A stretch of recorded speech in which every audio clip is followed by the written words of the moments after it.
Soluciones viales, urbanas y agrícolas para un mejor futuro. Holcim, amigables con el ambiente. Para garantizar la calidad de un diseño de estructuras sismorresistentes, las varillas deben cumplir con los más altos estándares que exige el mercado. Por eso la varilla microaliada de Novacero está elaborada con tecnología que le da mayor resistencia, además de una microestructura homogénea y uniforme, que permite doblar con facilidad e incluso recuperar su forma original. Prefiere lo seguro. Varilla microaliada de Novacero, la más confiable. Novacero, el acero del futuro. Saludos cordiales, ¿cómo están? Muy, pero muy buenos días. Qué alegría poder encontrarnos nuevamente en este espacio, el de las reflexiones desde la Cámara de Industrias de la Construcción. Y más ahora que estamos ya en el día viernes de academia. Como ven, los profesores están listos ya para dictar la clase. Antes yo me permito saludar con ustedes y darles la más cordial bienvenida. ¿Cómo están? Recuerden lo que siempre les decimos. Amanezcan con una sonrisa, despierten con una sonrisa, pónganle buena actitud porque hasta los malos momentos son más llevaderos con buena actitud. Y por supuesto, tengan un buen tiempo de desayuno, es lo que les recomendamos. Y hoy queremos darle la bienvenida nuevamente a un amigo que está, pero a unos amigos que están ya desde el inicio del programa y han retornado. Kubiek vuelve a ser parte de nuestros auspiciantes y le damos la más cordial bienvenida. Gracias por regresar a esta que es su casa.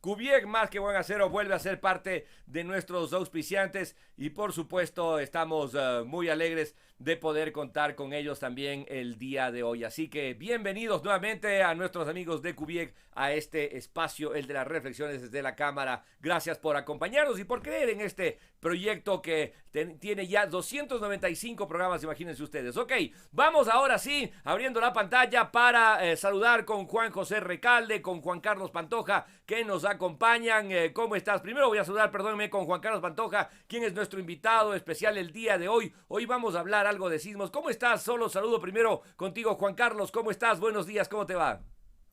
Muy buenos días, Patricio. Juan José, ¿cómo estás? Me da gusto aquí estar compartiendo con ustedes este espacio tan importante para la academia y para todos nosotros como ingenieros. Y pues bueno, aquí listo para empezar.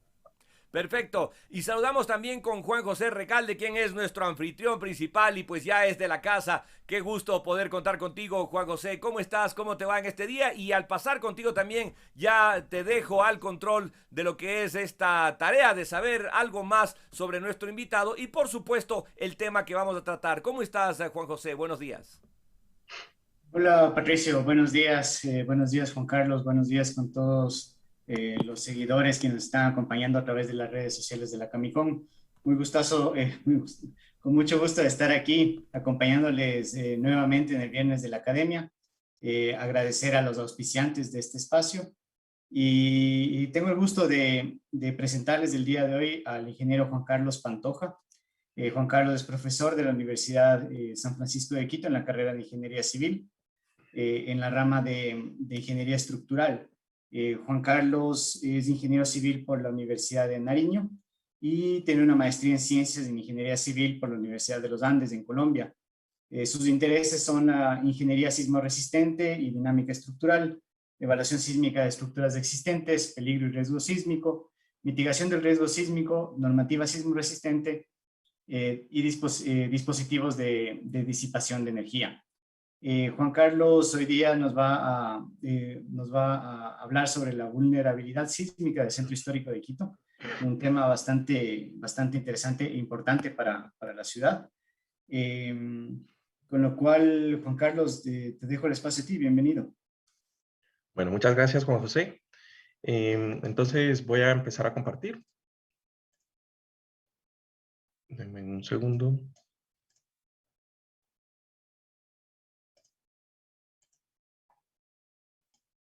¿Listo? Por favor, me confirman si se ve. Sí, Listo. Perfecto. Bueno, adelante. entonces, el día de hoy me gustaría comentarles acerca de un proyecto de investigación que hemos desarrollado con algunos estudiantes dentro de la carrera de Ingeniería Civil de la Universidad San Francisco, ¿no? Entonces, el tema que nos involucra hoy va a ser analizar cómo es el estado, ¿sí?, de desempeño frente a la respuesta sísmica del Centro Histórico de Quito. Y yo voy a ser en esta ocasión el presentador, pero el trabajo fue en colaboración con las ingenieras Indira Delgado, Emily Cabay y Yadira, que sin pues su trabajo no sería posible pues todo lo que hemos logrado, ¿no? Entonces vamos a comenzar la presentación. Básicamente me voy a enfocar por el tiempo en 4 aspectos importantes. Vamos a hablar un poco acerca de qué es el riesgo sísmico y cuáles son las partes que lo involucran en general, para tener un contexto. Luego vamos a hablar acerca de lo que es el análisis de riesgo sísmico y de las variables que tomamos y las suposiciones que hicimos también para lo que es el análisis del Centro Histórico de Quito. Después vamos a hablar un poco de cuáles fueron los resultados y por qué es importante este tipo de estudios y qué me gustaría que se mejorara dentro de lo que es nuestra comunidad o prácticamente nuestra ciudad y nuestro país, ¿no? Y por último, pues unas 2 que 3 conclusiones acerca del trabajo. ¿Listo? Entonces, empezando, vamos a decir que dentro de lo que nosotros entendemos como riesgo sísmico, estamos enfocándonos a los peligros producidos por el efecto de un movimiento que puede ser tipo producido por fallas tectónicas, ¿no? Entonces, en el sentido, pues, específico de la definición, digamos que riesgo sísmico es la probabilidad de que las consecuencias económicas o sociales causadas por un sismo sean iguales o excedan valores predeterminados para una área geográfica dada. Con esto, ¿a qué me refiero? Pues nosotros cuando hacemos análisis de riesgo sísmico, no estamos asegurando que va a ocurrir cierto evento de tal magnitud. Lo que nosotros estamos es calculando la probabilidad de que ocurra cierto evento, ¿sí?, de determinada magnitud, pero pues como esto es parte de la probabilidad, puede existir eventos mayores o menores dentro del rango, ¿no? Entonces, lo que vamos a hacer es analizar esa parte. Para el análisis de riesgo, pues nosotros necesitamos unir prácticamente 4 factores principales, que es la amenaza sísmica, ¿sí?, la parte de la vulnerabilidad y la distribución de bienes, servicios o prácticamente la parte que está expuesta al sismo, ¿no? Entonces, como una acotación, podríamos decir que el riesgo es una función directamente proporcional a lo que sería la amenaza y la vulnerabilidad. Si yo tengo una amenaza grande, pues el riesgo incrementa, pero así yo tenga una amenaza sísmica baja, si yo tengo una alta vulnerabilidad, el sismo puede llegar a la misma magnitud. ¿Listo? Entonces, teniendo ese como base, podríamos decir que los componentes que hacen parte del riesgo sísmico, ¿sí?, van a estar determinados por algunos aspectos, ¿no? Y esa parte es lo que nosotros tenemos que estudiar y modelar para poder hacer un análisis de riesgo sísmico. Entonces, el primero, que sería lo más evidente, lo más importante, el sistema de fallas tectónicas y su ubicación y distribución espacial dentro de la zona que estamos estudiando, ¿no? Entonces, la delimitación de zona, ¿sí?, nos va a ser bastante importante porque con esto, con el sistema de fallas, su ubicación y prácticamente las características de cada falla en función de la potencia que tiene para generar un evento de cierta magnitud, pues nos va a constituir lo que sería el modelo de amenaza sísmica dentro de lo que sería nuestro estudio, ¿no? El segundo factor, pues, son los efectos de atenuación o amplificación de la señal sísmica. ¿A qué me refiero?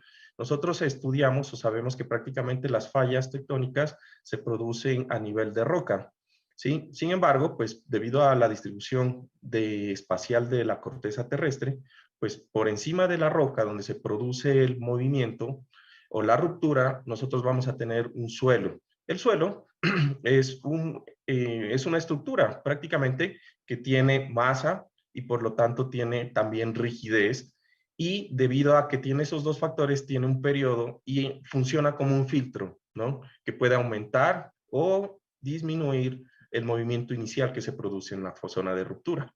Entonces, el segundo modelo sería los efectos de sitio, que es algo bastante importante y un poco complejo debido a que la variación que existe del suelo en función de diferentes espacios dentro de la zona de estudio, ¿no? El tercer modelo, pues, sería la parte de el material que está expuesto. Entonces, yo puedo tener un sismo catastrófico de 9, de una magnitud de 9, ¿sí? Pero si está en medio del desierto, pues no va a ocurrir nada, ¿no? No va a pasar nada, exacto, ¿no? Puedo tener el mismo sismo y puedo estar yo directamente sin ningún árbol, sin ninguna edificación, y seguramente tampoco me va a pasar nada aparte de un mareo y de una pérdida de mi equilibrio propio, ¿no? Pero el problema empieza cuando existen estructuras expuestas, las cuales pueden generar daños o pueden colapsar, y estas producen prácticamente el mayor impacto, ¿no? Entonces, para la estructura, para el modelo de exposición, ¿sí? Yo necesito determinar qué yo tengo expuesto, y cuando hablamos de exposición, nosotros generalmente nos enfocamos mucho en la parte de las estructuras, pero sí es muy importante entender que también es la vida de las personas. Nosotros como personas también somos un material expuesto que somos susceptibles de daño para lo que sería el evento sísmico, ¿no? Entonces, luego de esto, nosotros tenemos la parte de vulnerabilidad. Una cosa es que también está construido dos construcciones de la misma forma y de la mismo espacio, de la misma altura, pueden estar construidas de diferente manera, que hace que una u otra sea más vulnerable, ¿no? Entonces, una vez que yo ya tengo los 4 modelos, yo los uno en una parte que sería a mí, ¿qué es lo que yo necesito, ¿no? Entonces, de esos modelos yo hago un análisis de pérdidas. En este caso yo me voy a enfocar en la parte de pérdidas económicas, pero también yo puedo evaluar el fenómeno de pérdidas de cualquier índole, por ejemplo, pérdida de vidas, si yo tuviera la suficiente información, ¿no? Entonces, las pérdidas económicas, nosotros debemos entenderlas que se dividen en dos, directas o indirectas, las cuales vendrían a ser el costo directo de la reparación o reposición de las estructuras que se dañan, como costos directos, y los indirectos, como nosotros conocemos, pues el efecto de lucro cesante o efectos en la micro o macroeconomía que nosotros tenemos posterior a un sismo, ¿no? Entonces, en resumen, yo voy a decir que para la gestión y evaluación del riesgo, yo tengo 3 componentes con el suelo, 4, la amenaza, la vulnerabilidad y la exposición.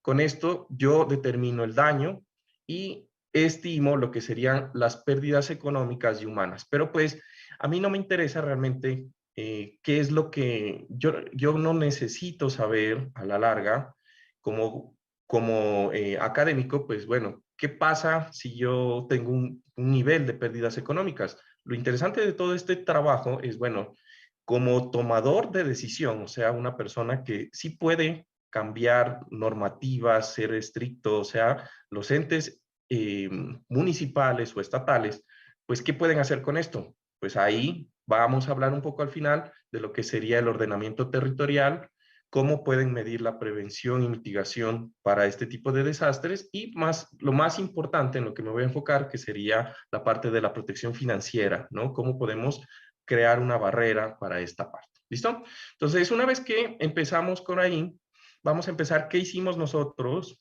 en nuestro estudio para el análisis de riesgo sísmico del centro histórico, ¿no? Entonces, primero que todo, quiero empezar con el disclaimer, ¿no? El análisis es un análisis que es muy preliminar, en donde muchas de las variables, pues todavía aún se están estudiando dentro de las mismas universidades, ¿no? Entonces, los valores que vamos a presentar son estimativos, y lo que yo quiero que se entienda es que nos va a dar un orden de magnitud, ¿no? Para que tengamos en cuenta eso, ¿listo?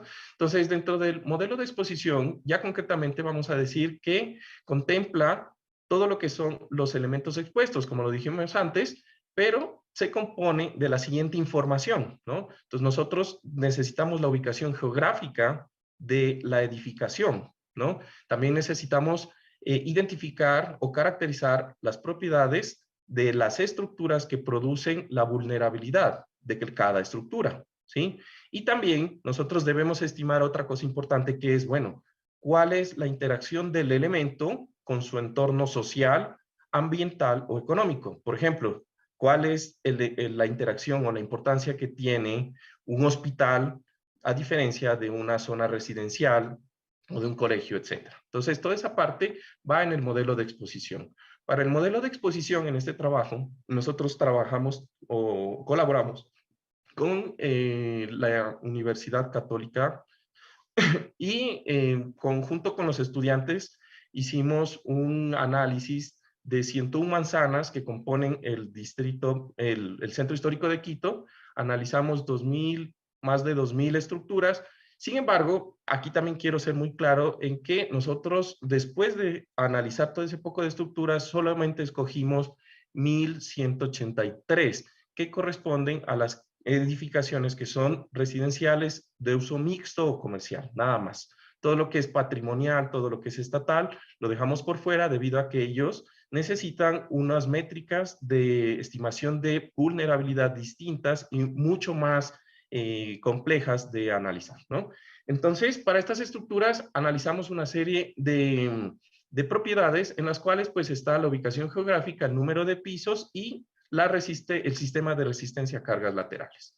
Una vez que tuvimos esa información analizada, nosotros sacamos del Geoportal de Quito y del Sistema Metropolitano de Catastro lo que sería la información y pues debido a las condiciones de pandemia, tuvimos que hacer una visita por Google Street, ¿no? Para ir identificando las estructuras, ir analizando su clasificación. Entonces, de ahí encontramos prácticamente en este diagrama de pastel, nosotros vemos por colores lo que vemos en la imagen de esquemática dentro del centro histórico y pues todo lo que dice otros son las estructuras que nosotros no analizamos. Prácticamente con esto quiero observar que del centro histórico solamente hemos analizado prácticamente el 55%. Y eso es lo que está estimado en los valores de pérdidas que voy a decir al final, ¿no?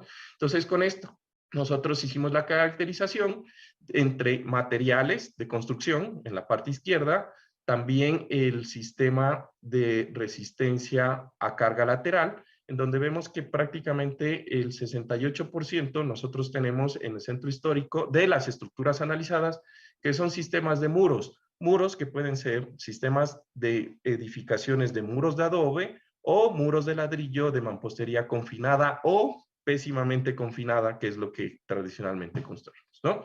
Entonces, esta parte es importante, esta métrica es importante, debido a que ya vamos a mirar que al final, pues no es sorpresa que la parte del sistema de muros sea algo que va a llamar bastante la interés, ¿no? Entonces, después que hicimos el modelo de exposición, empezamos a plantear la parte de vulnerabilidad. Entonces, cuando hablamos de vulnerabilidad, hablamos de cómo, ¿sí? Cómo las estructuras, ¿sí? Presentan un riesgo de tipo que puede ser de tipo físico, humano o ambiental, ¿no? Entonces, generalmente, nosotros lo vamos a considerar de forma individual o combinadamente con las pérdidas directas o indirectas, ¿sí? Se relaciona directamente con esto, ¿no? Y nosotros vamos a estimarlo en función a unas curvas que se llaman las funciones de vulnerabilidad, que son nada más una relación entre un parámetro que nosotros queremos estimar con el porcentaje de daño de nuestra estructura. Entonces, tradicionalmente, dependiendo del tipo de estructura, nosotros vamos a saber o sabemos que un evento sísmico produce una aceleración en el terreno, pero teniendo en cuenta pues la dinámica estructural, sabemos que la aceleración también produce un desplazamiento o produce una velocidad en el terreno. ¿Listo? Entonces, dependiendo de la estructura, nosotros podemos escoger cualquiera de estos parámetros para correlacionarlo con el porcentaje de daño. En esta parte, pues nosotros podríamos decir que para un mismo nivel de daño, por ejemplo, yo planteo un nivel de daño del 50%, ¿sí? Dependiendo de la estructura, por ejemplo, una estructura de mampostería simple de un piso, que esta alcance un nivel de daño a una aceleración de más o menos 300 centímetros sobre segundo al cuadrado, mientras que una estructura mucho más dúctil, pues alcanzaría el mismo nivel de daño a una aceleración que es prácticamente 4 veces más grande. Así se leen básicamente estas gráficas, ¿no? Entonces, dentro del estudio, nosotros no hicimos o no generamos curvas propias para cada tipología estructural que encontramos, sino que utilizamos las que estaban descritas dentro del Global Earthquake Modeling, el GEM, una institución italiana con la que he venido trabajando desde hace algunos años, en las cuales se caracterizan o caracterizamos 12 comportamientos estructurales de las edificaciones en Quito, ¿no? Entonces, a partir de eso, nosotros ya podemos empezar a mirar lo que sería el modelo de amenaza sísmica, ¿no? Entonces, para el modelo de amenaza sísmica, como hablaba al inicio, se caracteriza por generar prácticamente un conjunto de escenarios sísmicos que tienen una frecuencia anual. Nosotros sabemos que existen sismos en general que son de baja magnitud, ¿sí? Pero de alta intensidad y que se repiten en periodos muy largos en el tiempo. Entonces, a los sismos frecuentes y a los sismos que son de baja intensidad y a los sismos poco frecuentes que son de alta intensidad. Entonces, para esto, nosotros lo que necesitamos es, cuando hacemos el análisis de amenaza, de amenaza sísmica, necesitamos establecer el mismo parámetro que utilizamos para las funciones de vulnerabilidad y que está en función de las estructuras que tenemos. Y con esto, pues lo que nosotros vamos a definir es el área de influencia y de cada una de las fallas tectónicas, y dentro del análisis de los eventos históricos, pues sacar los parámetros que caracterizan cada una de las fallas. Entonces, para esto nosotros también utilizamos la información del GEM, del proyecto SARA, que se desarrolló más o menos en el 2015 o en el 2016, en donde aquí yo tengo una distribución de lo que serían los planos de falla que existen dentro del Ecuador, de los que se resultaron en este estudio. Y de estos, pues nosotros está la clasificación de qué tipo de falla es, si es de subducción o es cortical, y cada uno de estos planos o de estas manchas que ustedes ven ahí están caracterizados por ciertos parámetros como el ángulo de ruptura, el ángulo de buceamiento y la distancia o la longitud geográfica del plano dentro de la corteza terrestre que produce la falla, ¿no? Entonces, con esto, nosotros hicimos ciertos análisis. Entonces, nosotros sabemos que prácticamente los modelos se ven muy bien en el computador, pero hay de alguna forma que correlacionarnos a la realidad. Entonces, lo que hicimos nosotros fue hacer o estudiar 2 eventos que ocurrieron y que afectaron el centro histórico para poder calibrar el modelo que nosotros teníamos en computador. Entonces, escogimos el primero, que sería el sismo del Reventador en 1987, en donde nuestro parámetro de comparación iba a ser la intensidad de aceleración que se midió en el centro histórico en el evento real y compararlo con lo que nos estaba dando nuestra estimación dentro del modelo computacional. Entonces, para ahí encontramos prácticamente que para el evento de 1987 y el evento del 11 de agosto que ocurrió en Pomaski, encontramos que las aceleraciones que se sintieron o que se registraron en la realidad, comparadas con las que nos estaba otorgando para nuestro modelo para la simulación de estos mismos eventos puntuales, pues tenían, en el uno eran iguales y en el otro eran con un error demasiado bajo como para descartar la variación. Entonces, al finalizar esta parte, nos dimos cuenta pues que el modelo estaba generando resultados que eran consistentes con lo medido y por lo tanto consideramos que estaba calibrado, ¿no? Posterior a esto, pues vamos a hablar un poco acerca de para qué me sirven estos análisis de riesgo sísmico y cuál es su aplicación, ¿no? Entonces, aquí lo que nosotros deberíamos entender es que estos análisis de riesgos sísmicos son herramientas de decisión, no es nada más. Esto es una información adicional que podemos utilizar para direccionar los esfuerzos de nuestras entidades gubernamentales para la gestión del riesgo, ¿no es verdad?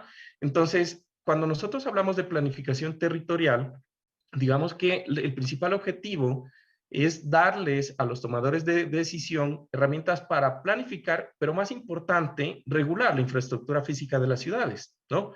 En este aspecto, pues vamos a decir que nosotros podemos generar planes de respuesta ante emergencias, simulacros y, lo más importante, sistemas de alerta temprana, ¿no? Y posteriormente a eso, también podemos generar planes de protección financiera con seguros, ¿no? Entonces vamos a hablar un poco más adelante de esto.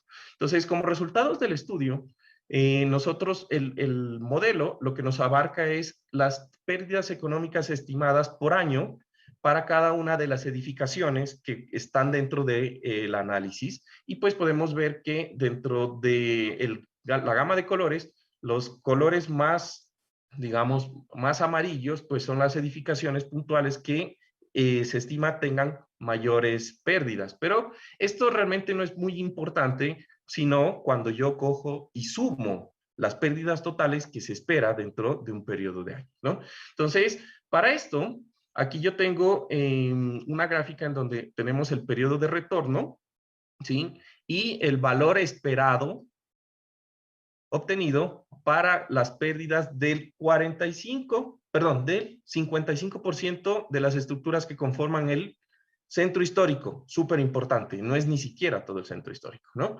Entonces, se espera que para un periodo de retorno de análisis de 475 años, que es lo que pues especifica la NEC, estamos hablando de unas pérdidas de 41 millones de dólares, ¿no?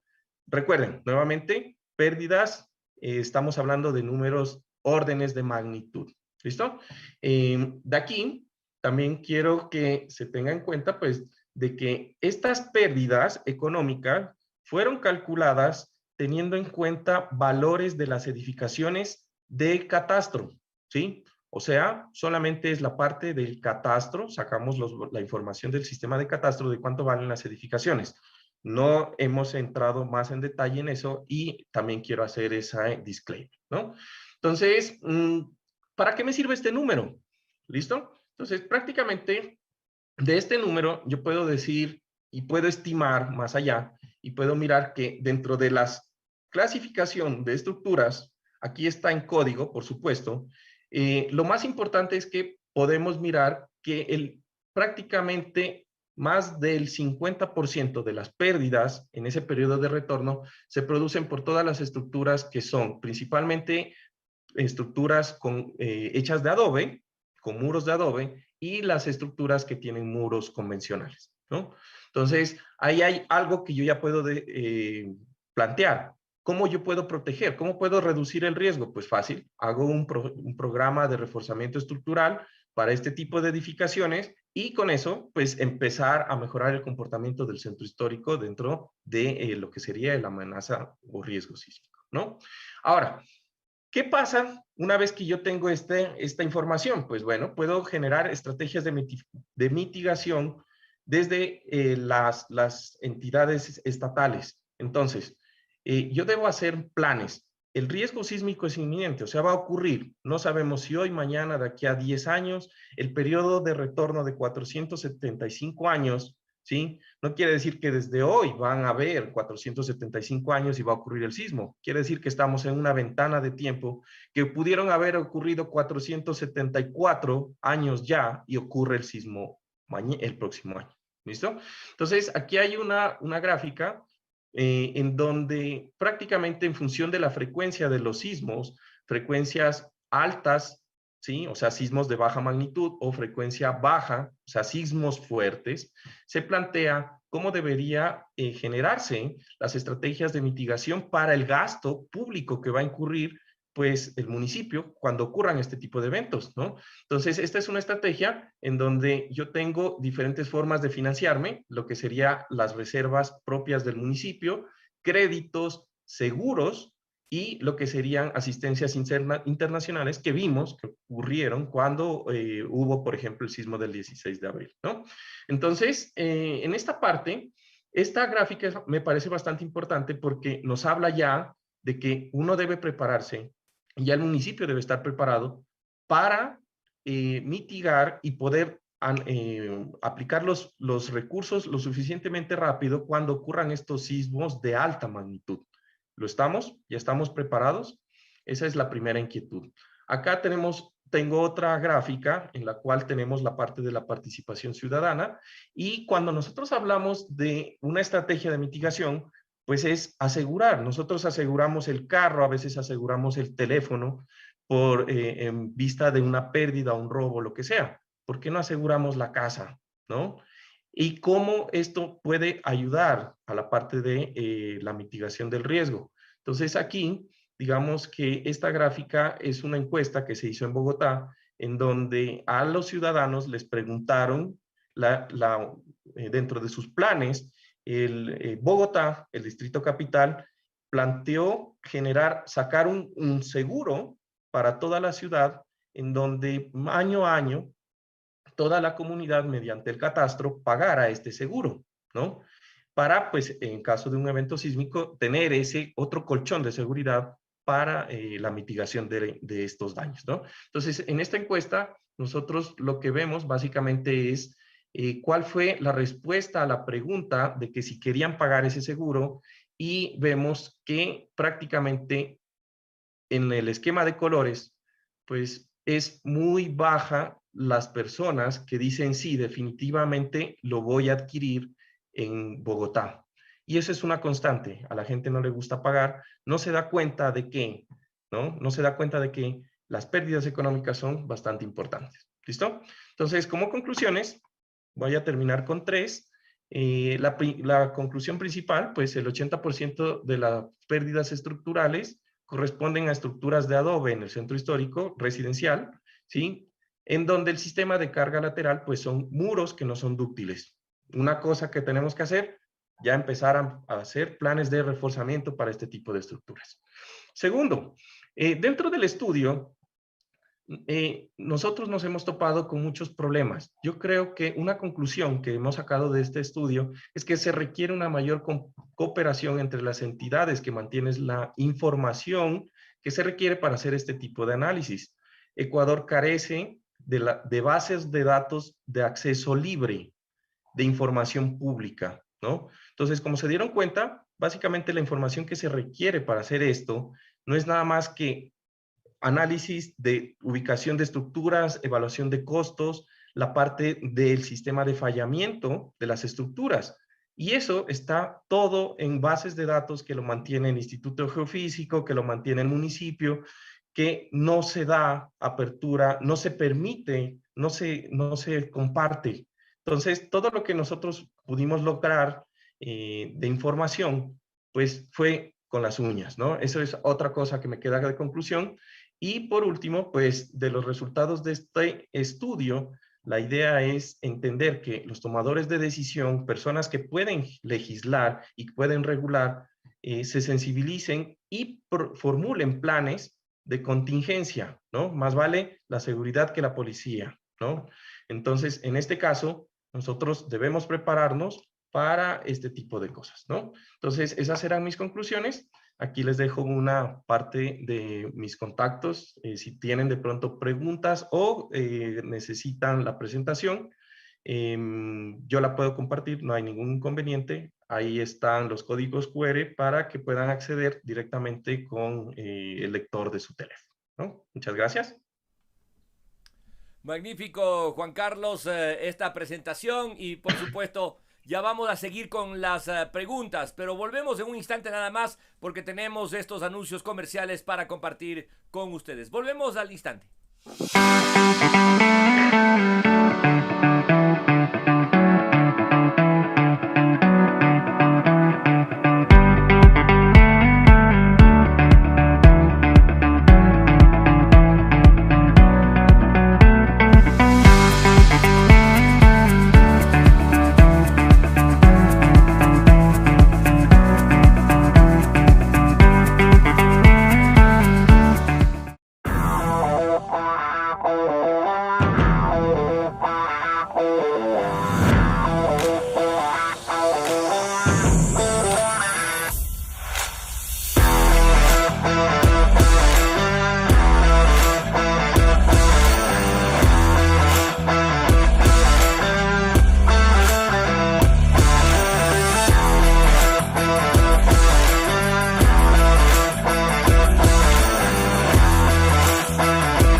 Soluciones viales, urbanas y agrícolas para un mejor futuro. Holcim, amigables con el ambiente. Para garantizar la calidad de un diseño de estructuras sismorresistentes, las varillas deben cumplir con los más altos estándares que exige el mercado. Por eso la varilla microaliada de Novacero está elaborada con tecnología que le da mayor resistencia, además de una microestructura homogénea y uniforme, que permite doblar con facilidad e incluso recuperar su forma original. Prefiere lo seguro. Varilla microaliada de Novacero, la más confiable. Novacero, el acero del futuro.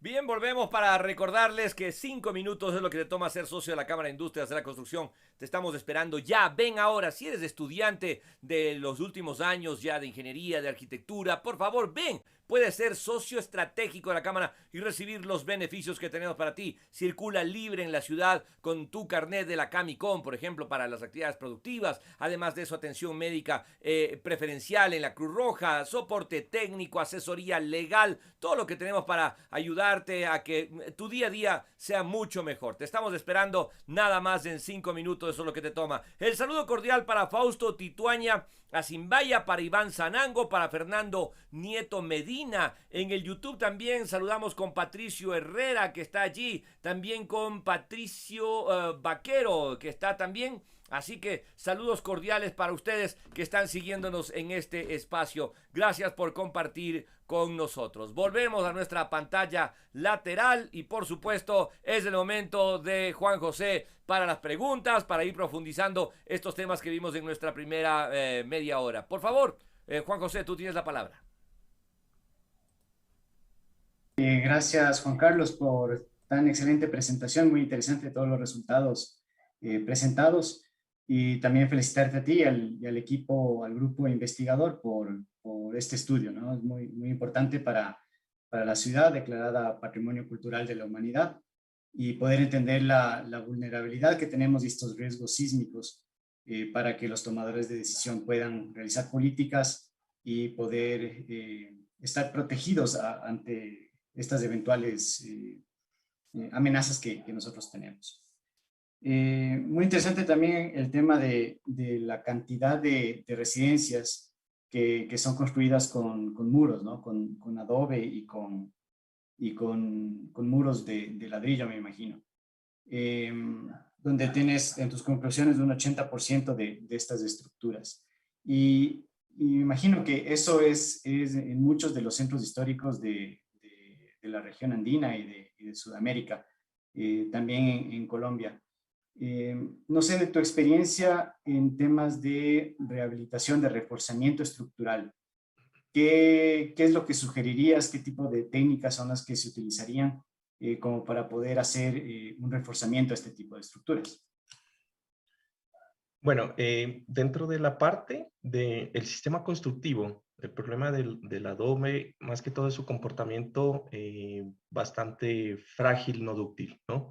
Entonces, en Bogotá, digamos que yo tuve la experiencia de trabajar en un reforzamiento de una iglesia, pero el problema de más que todo del plantear el sistema de reforzamiento es que hacer el análisis como tal estructural de este tipo de estructuras es bastante complejo, ya que el adobe pues es un material no homogéneo, lo primero que nosotros aprendemos en ingeniería, ¿no? Materiales homogéneos isotrópicos, el adobe no es nada de eso. La modelación estructural conlleva también, supone un gran esfuerzo, ¿no? Entonces, en aquella ocasión, lo que se hizo fue hacer un reforzamiento, lo que le llaman aquí comúnmente en los enchapes, y poniendo estructura suplementaria para, mejor dicho, descargar el sistema estructural en los muros de adobe, ¿sí? Y hacer un sistema paralelo que sea el sistema que se vuelve ahora a ser el sistema principal de resistencia en la parte de carga lateral, ¿no? Entonces es más que todo así como un sistema híbrido. En esa ocasión tuve pues el principal problema, y yo creo que es común en todas las partes de las iglesias, es de que las cúpulas ya se estaban empezando a fisurar, se estaban empezando a abrir. Entonces, para ese tipo de reforzamiento, lo que se utilizó fueron tensores para evitar que los muros se abran, bueno, cosas de ese estilo, ¿no? Básicamente, digamos que como tema de estudio, yo creo que la parte del comportamiento del adobe y más que todo del reforzamiento es algo que todavía no se conoce bien. Dentro de lo que yo he podido consultar y aprender, nosotros, existen sistemas milenarios, digamos, por ejemplo, en Egipto, que son sistemas también basados en tierras, pero no se comportan como ladrillos de adobe, ¿no? Por lo tanto, la investigación, hay mucho que aprender, hay mucho que analizar y más que todo mucho que proponer para los sistemas de reforzamiento. En Bogotá, en la Universidad de los Andes, dentro del grupo del CIMO, que es el grupo de investigación, se planteó reforzamiento con unos tensores de madera, ¿sí? Y poniéndolos verticalmente como si fueran, hagan de cuenta, unos sistemas de apoyo tipo columnetas pegados al sistema de adobe, con unas bases metálicas para generar lo que sería como una pared, y con unos tensores para evitar lo que sería o disminuir las componentes de tensión en las diagonales cuando los muros de adobe están sometidos a carga lateral. Pero pues son todavía sistemas que se están planteando como estudio, ¿no? Gracias, Juan Carlos. Y claro, ahí sería interesante que a través de las autoridades se pueda llegar a algún tipo de programa de apoyo para el reforzamiento de estas estructuras, ¿no? Existen actualmente por temas para cambiar cubiertas, para apoyo para cambiar fachadas, por temas arquitectónicos, pero vemos la importancia de tener este tipo de apoyos para el reforzamiento estructural propio de estas residencias. Han habido algunos modelos o casos similares en otras ciudades, de pronto Bogotá o alguna otra en Colombia, donde existe algún tipo de programa para que apoye al propietario de la residencia, porque es alguien que tiene su casa y claro, está dentro del centro histórico y es una inversión importante que de pronto no tiene la capacidad para realizarlo. No sé si conoces algún programa o nos puedes comentar algo al respecto. O sea, dentro de lo que nosotros, de lo que yo conozco, por ejemplo, sé que en Manizales, en Colombia, el municipio hizo y sacó programas digamos, más que todo, más que de reforzamiento, de relocalización, ¿sí? Eh, Como sabemos, pues la zona de amenaza sísmica varía dependiendo del suelo. Entonces, hay zonas que para la misma ciudad tienen una mayor incidencia o mayor pérdida, y aunque son la misma tipología estructural, cambia por los efectos del sitio que mencioné en la presentación. Entonces, he escuchado o he conocido que existen esos programas de reubicación en donde se manejan dos cosas como objetivo. Primero, pues la ubicación en zonas que sí se puedan y que tengan una incidencia menor de los efectos de sitio. Y segundo, establecer edificaciones que están construidas bajo las normas técnicas de construcción, que hace pues de que yo baje dos parámetros. Primero, la amenaza, la parte del movimiento que yo espero que sufra la estructura, y también estoy bajando en el componente de vulnerabilidad, porque estoy haciendo estructuras más responsables, ¿no? Entonces, recuerden que la multiplicación de estos dos valores, pues, o la convolución de estos dos factores, pues hacen el riesgo, y eso produce menores, pues, pérdidas económicas.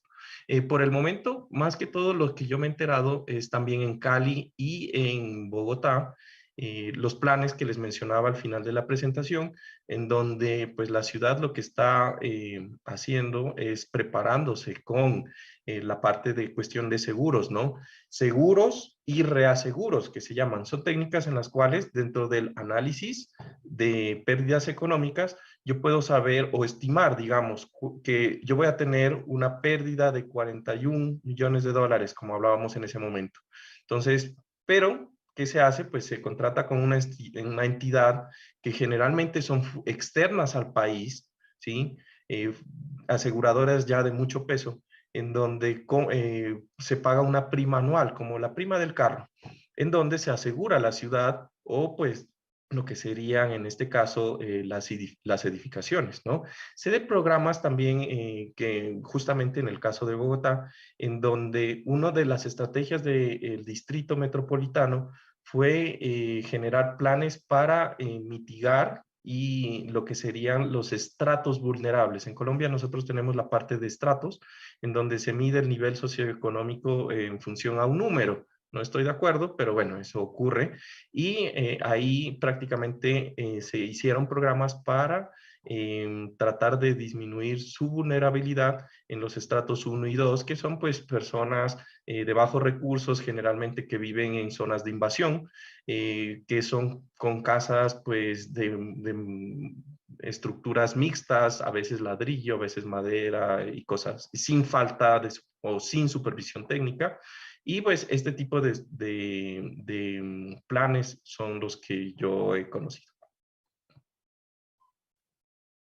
Gracias. Había una pregunta de quienes nos siguen en redes sociales, de David, que decía si es que en el modelo se consideraban temas de pérdidas por dejar de operar las edificaciones. Me parece que sí comentaste al respecto, pero quizás para clarificar a quienes nos escuchan respecto a lucros cesantes y demás, y en el análisis, ¿qué es lo que se contempló cuando determinaste los impactos económicos? Ya, en la parte de económico, como mencioné al final, solamente está estimado la parte de pérdida directa del costo de la edificación. No está estimado ni, por ejemplo, los tiempos muertos que hay. Aquí de esa parte es bastante importante porque nosotros debemos considerar que post-evento van a ocurrir diferentes cosas, diferentes tiempos, ¿no? Entonces, vamos a tener un periodo en donde la estructura queda inservible, un periodo que toma reconstruirla y un periodo en donde efectivamente vuelve a generar, ¿no? Esa parte no está considerado dentro del estudio, como decía, es un estudio preliminar en donde pues no está solamente considerado el costo directo de reposición o el costo directo de pérdida, ¿no? Gracias. Y claro que, o sea, dentro del análisis con el periodo de retorno de 475 años se estima unas pérdidas de 41 millones. Y solo para clarificar, esto sería como que se destruye por completo la residencia y ese es el valor catastral. A través de esos valores fue que se obtuvieron esos 41 millones, ¿está correcto? No, o sea, básicamente es de reposición. Lo que se está estimando ahí es, digamos, si yo tengo una estructura, ¿sí? Que vale, no sé, me voy a inventar, $1.000.000, ¿sí? Y dentro del análisis se estima que debido a la intensidad de aceleración con la curva que representa esta edificación, el daño de esta estructura para ese periodo de retorno va a ser acumulado del 50%. Entonces quiere decir que, bueno, hubo una pérdida de $500.000, ¿sí? Eso para cada edificación sumado da 41 millones de dólares, pero no, o sea, no estoy diciendo que se va a demoler la estructura y que se va a reconstruir, porque eso es un análisis posterior. Ahorita actualmente estamos trabajando en esa parte, que es estimar los costos de reposición de cierto tipología estructural.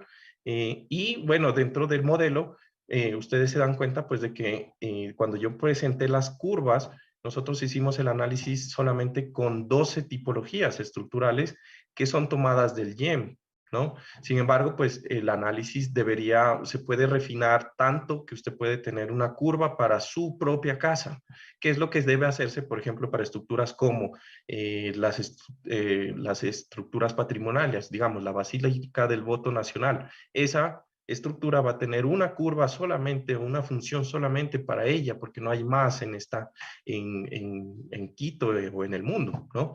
Entonces, este tipo de análisis pues tiene para hacer una discretización tan específica de que yo puedo tener análisis de predio a predio, como lo hicimos ahora en el modelo de exposición, o se puede hacer también manzanas, como se hizo en el proyecto Sahara hace algunos años, ¿no? Gracias, queda claro que sería a través de ese porcentaje de daño y en función del valor catastral.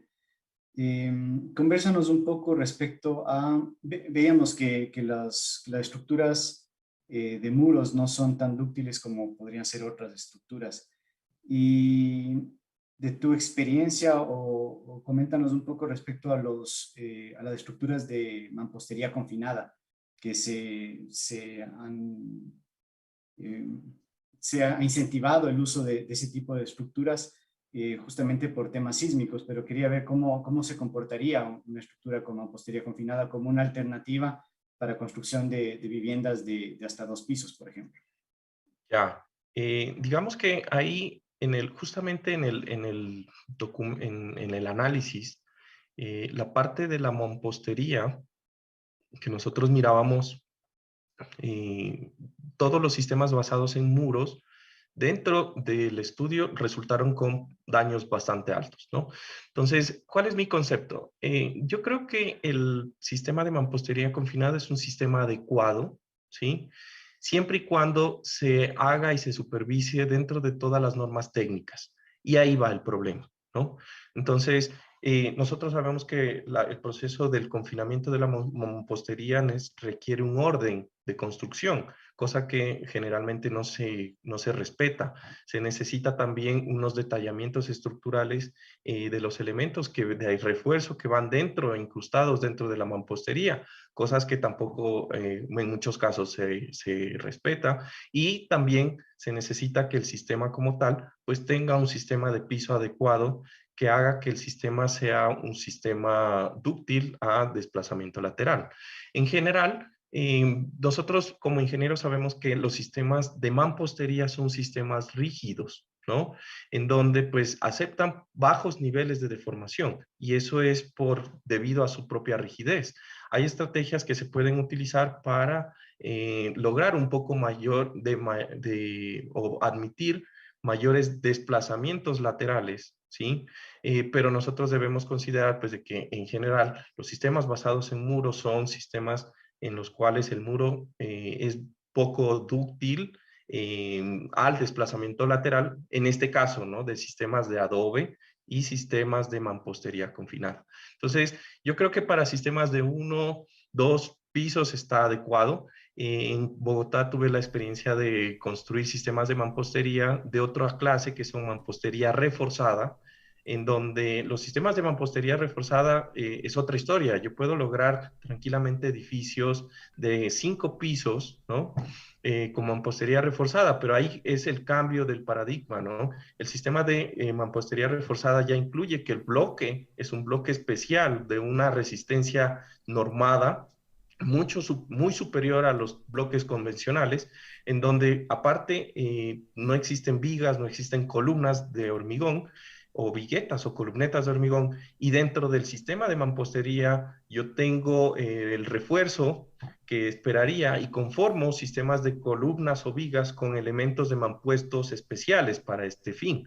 Entonces, esa técnica me parece que es supremamente importante porque hace que todo el sistema quede sí o sí trabajando como si fuera una sola unidad, tanto los elementos de mampuesto, de perforación vertical que se rellenan, que forman las columnetas, o los que son colocados como vigas con refuerzo. Entonces, me parece un sistema muy bonito, además que estéticamente queda muy bien. Los ladrillos son ladrillos de un acabado perfecto prácticamente, en donde si ustedes han ido a Bogotá y han ido a la biblioteca, se me escapa ahorita, Bogotá se caracteriza por tener edificaciones de ladrillo visto, en donde no son enchapes de ladrillo, no son el terminado que se utiliza generalmente, que da el aspecto de ladrillo, sino que son mampuestos estructurales que quedan bastante chéveres.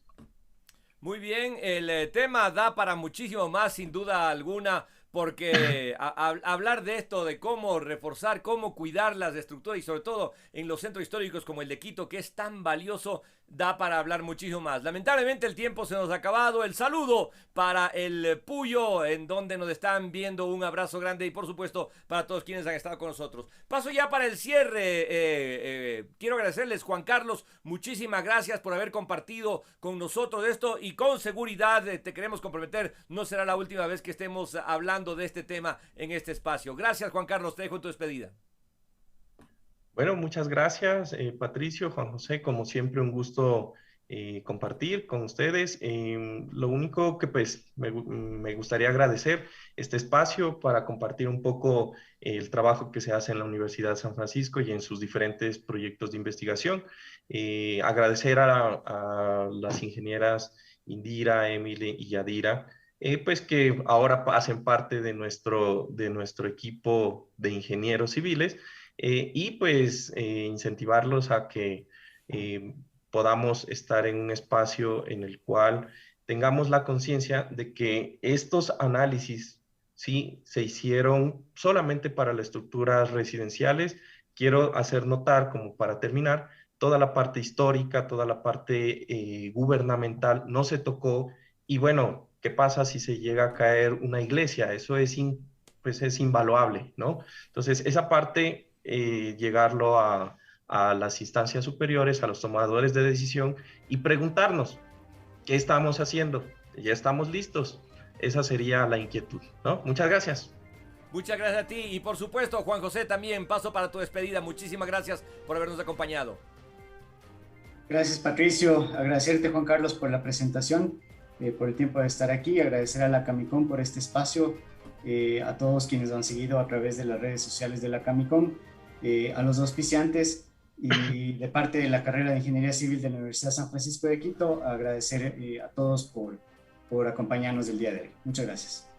Muchísimas gracias a todos ustedes por haber estado con nosotros el día de hoy. Y al cerrar, las cosas que siempre hacemos las vamos a repetir hoy también. Primero, que Dios les bendiga muchísimo. Juan Carlos, Juan José, muchas gracias por compartir, que les siga dando sabiduría de lo alto y que nos permita seguir con este programa al aire. El próximo viernes estamos de celebración. Ya llegamos a los 300 programas. Este es el 295. Gracias por estar con nosotros. Lo segundo, veamos las cifras. El día de ayer alcanzamos 9.500 personas, 9.474 para darles el dato exacto el día de ayer en todas nuestras páginas. Gracias por estar allí con nosotros. Y el día de hoy hemos tenido, déjenme revisar el dato que tenemos aquí en mi pantalla pequeña que tengo un monitor, más de 200 interacciones en este espacio. Muchísimas gracias por haber estado allí. Y por supuesto, al cerrar les queremos invitar, porque el día lunes estaremos con Bernardo Abad para seguir hablando del municipio de Quito. ¿Qué pasa y cómo avanza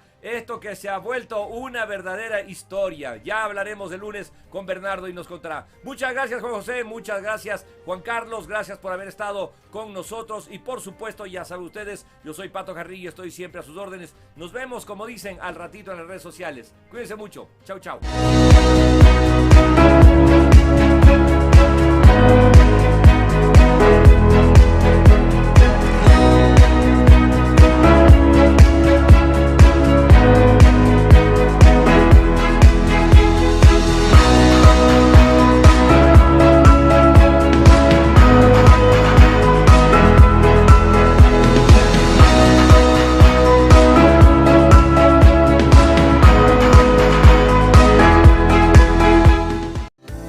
Soluciones viales, urbanas y agrícolas para un mejor futuro.